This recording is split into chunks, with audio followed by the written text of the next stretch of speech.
Becoming an organ donor is very important. According to the U.S. Department of Health and Human Services, there are 119,000 people, including men, women, and children, on the national transplant waiting list.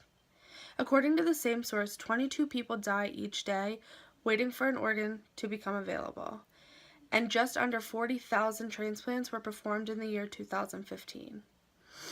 According to Health Guidance for Better Health, a transplant is when one organ or more is transferred from one body to another. According to the Blood Center of Wisconsin, only 2% of deaths in 1 year in the United States results in an organ donation. It's important that African Americans become organ donors. Success rates rise greatly when the body that is receiving the organ and the organ come from the same ethnic backgrounds. African Americans are at a higher risk for high blood pressure, heart disease, and diabetes. 35% of the people waiting for kidney transplants are African American, and African Americans make up only 12% of the population. According to the U.S. Department of Health and Human Services, every 10 minutes someone is added to the transplant list. Only 3 in 1,000 deaths happen in a way that allow for organ donation to be possible. And one donor can save 8 lives. Their heart, their 2 lungs, their 2 kidneys, their liver, their pancreas, and their intestines. According to Health Guidance for Better Health, there is no age restriction. A newborn baby's organs are just as valuable as an elderly person's organs. As long as the organs are healthy, they are able to be donated. Anybody under the age of 18 requires a parent's permission before an organ donation is even considered.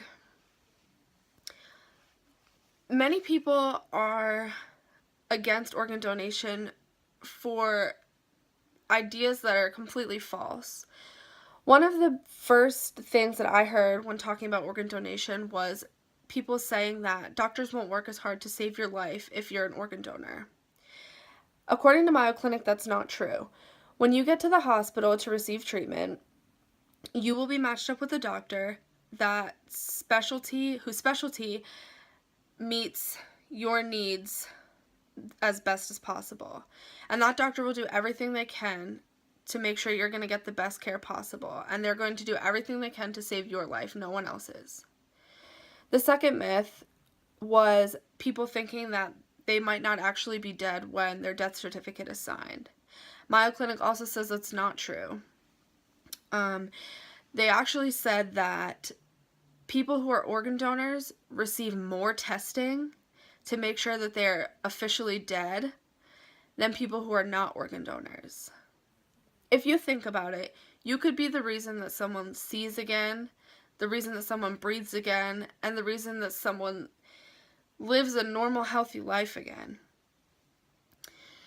14-year-old Blake tells his story. When he was still inside his mother's womb, his mother had been told that he would need a heart almost immediately after he was born. When Blake was only 16 days old, the doctors gave his parents a phone call that would change their lives. They had found Blake a new heart. When Blake shows people his scar or somebody notices his scar, he just says, "Somebody gave me the second chance to live. I got a second chance to live." You could save someone's life just by registering to become an organ donor. Everybody right now should imagine the importance of that organ donor if it was yourself or your loved one laying on that bed waiting for an organ to become available. It's important that everyone gets educated and gets registered to be an organ donor so you can have the chance to save someone's life.